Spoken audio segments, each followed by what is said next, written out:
I was very fortunate because it was a small crew and I was allowed to look through the camera before every shot so I could see the framing and get an idea of what the picture looked like, so I had a sense of where I fitted on the stage in the frame. And in my mind I built up a sort of understanding of the way different shots worked. Tony Barry was 30 years old, so he was to me like an old man. I was 22, I think. And I knew Claire, she used to work at the old Mercury Theatre across the road from where I worked. But we didn't really know each other until that point. And I think there was a sense of excitement because films weren't very common then. It was a unique story in terms of New Zealand stories. It was a road movie. It hadn't been done in that way. And we had a sense that what we were doing was sort of pioneering in a way. But I think also it came from the Murphys and Bruno and all those people that they'd already worked together for some years doing travelling around in buses and that. They knew each other, Alan Bollinger, the lighting cameraman and so forth, and they had they were very fun people to be around, so that was infectious, and we were sort of accepted into the fold during the movie, and that was great. A couple of years after it was released, I got really sick of hearing about it because I was always reminded of it, and I was an actor and I was on to new things, and I got sick of just the name even.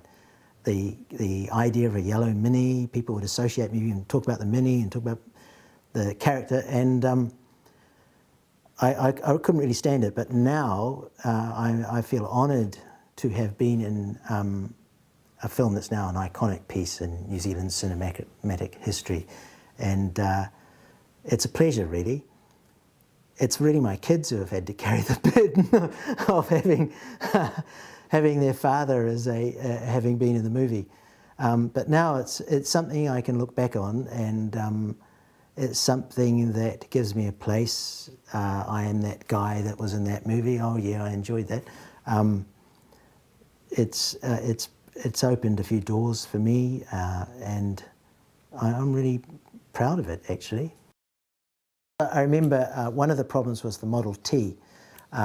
It used to overheat. It took water in the radiator, not antifreeze, and it belonged to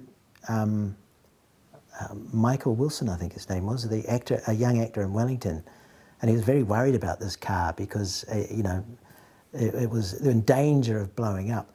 But it was, I just remember being outside. There were long shots where the camera was miles away, and we were driving around the sides of a hill out in the sunshine.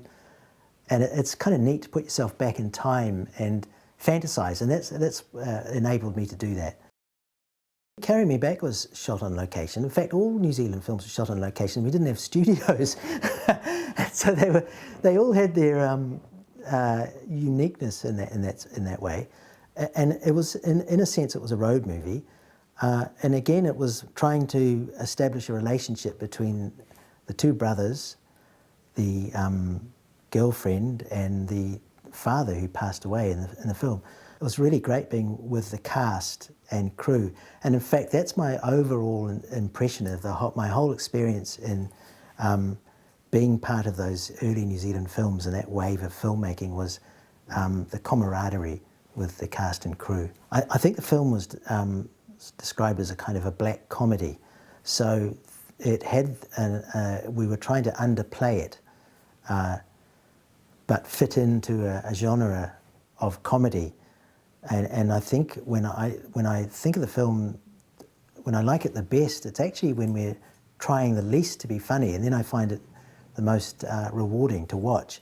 I watched it recently because it's been coloured and so forth. It's actually beautiful.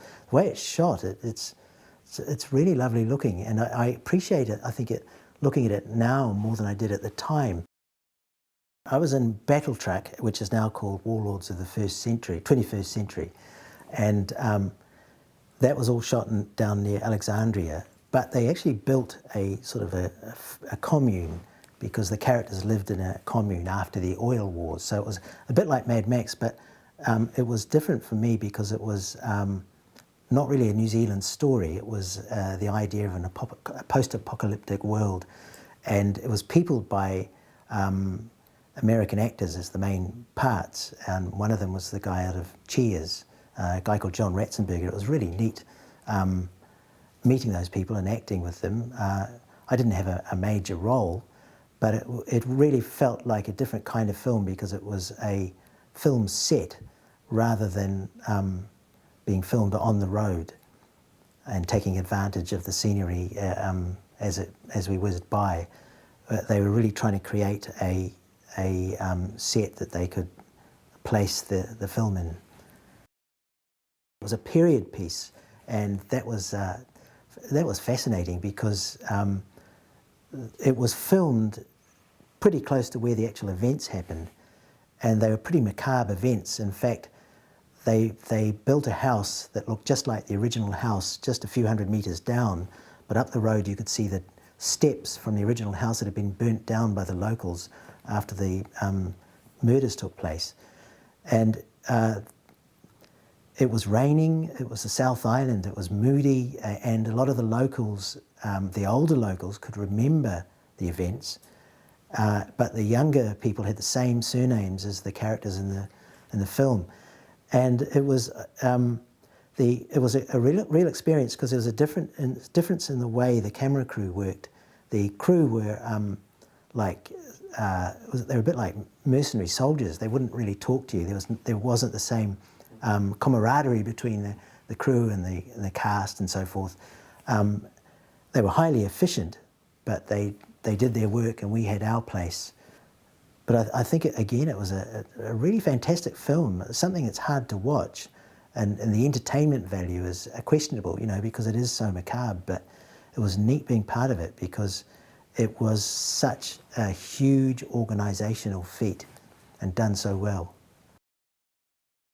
Utu was a real experience because it's a story that's never been, well, it had been filmed in the 1920s with Rewi's Last Stand, a sort of the idea, but it was really going into pioneering ground and trying to retell our history but be entertaining at the same time.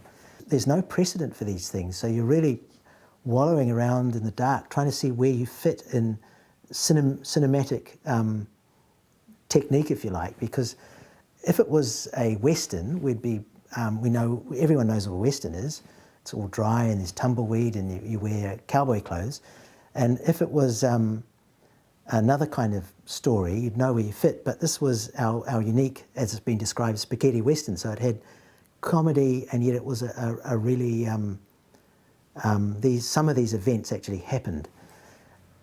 It's been re-edited and it's a much better film than it was originally, and I'm really proud of it now. When I saw it last, I realised how good it is, actually. Most people who want to be an actor don't last very long, and that's unique. That's not unique to New Zealand, that's the world over. It's a really hard profession to have longevity. And when I look at young actors today who've gone to America, I just take my hat off to them. Got so much guts, and they're so good. And there are quite a few young New Zealanders doing that. But I'm proud and pleased that I did what I did, and I wouldn't change it for anything. I had a unique experience in that it was a pioneering time in filmmaking, and the camera crews were small, everyone got to know each other, and you could really feel like you're part of the creative process.